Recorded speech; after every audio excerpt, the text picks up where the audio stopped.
del Timbaler veiem aquesta processó d'Armats de Mataró, que també us he de dir que aquesta imatge també es repetirà aquesta tarda a Manresa, amb els Armats de Manresa, i també veurem una altra processó diferent, la dels Passos Vivents a Can de Bànol, i també aquesta nit la coneguda dansa de la mort a Verges. Si ahir ens fèiem ressò de la processó dels Sants Misteris de Camprodon, avui és el torn per la processó dels Sants Misteris amb Passos Vivents de Can de Bànol.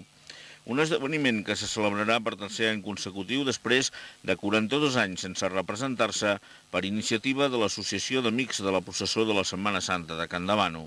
La processó vivent de Can de Bànol és única a nivell mundial per la seva característica principal, que els passos són vivents, estàtics i muts.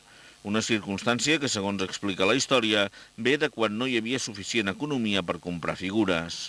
L'única manera de representar la processó era caracteritzant a persones de la població i construir els passos. La processó vivent de Can de Bànol sortirà el divendres sant a les 7 de la tarda de davant del pavelló esportiu Mercè Guix per portar la Santa Creu a l'església de Sant Cristòfol. L'edició d'enguany inclou diverses novetats com a senyal de consolidació al municipi.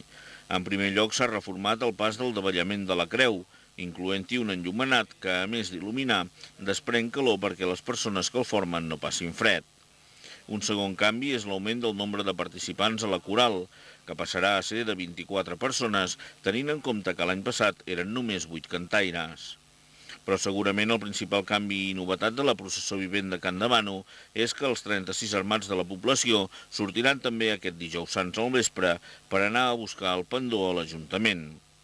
Precisament i en relació als armats cal dir que per primera vegada, després de 2 anys de ser-hi, els armats de Banyoles no participaran en la processó. Organitzar la processó vivent de Can de Bànol és una tasca col·lectiva i requereix de la participació de molts candebanolencs i candebanolenques. Més de 400 persones de la comarca del Ripollès i entitats del municipi la fan possible. Els passos vivents, que s'ubiquen a sobre d'unes carrosses impulsades pels veïns de la població, són l'Hort de Getsemaní, l'Exeomo, el Camí del Calvari i el davallament de la Creu. La processó es complementa amb la imatge de la Dolorosa, el Sant Sepulcre, els Romans, la Verònica, la Samaritana, Judes, les Tres Maries, els nens amb els improperis, un acompanyament musical de vent i percussió i una coral interpretant temes de música sacra.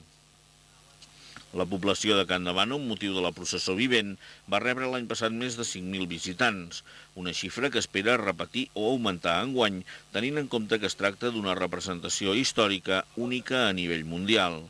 La processó vivent de Can de Bànol es va deixar de representar l'any 1963 i fa 3 anys que l'han recuperada.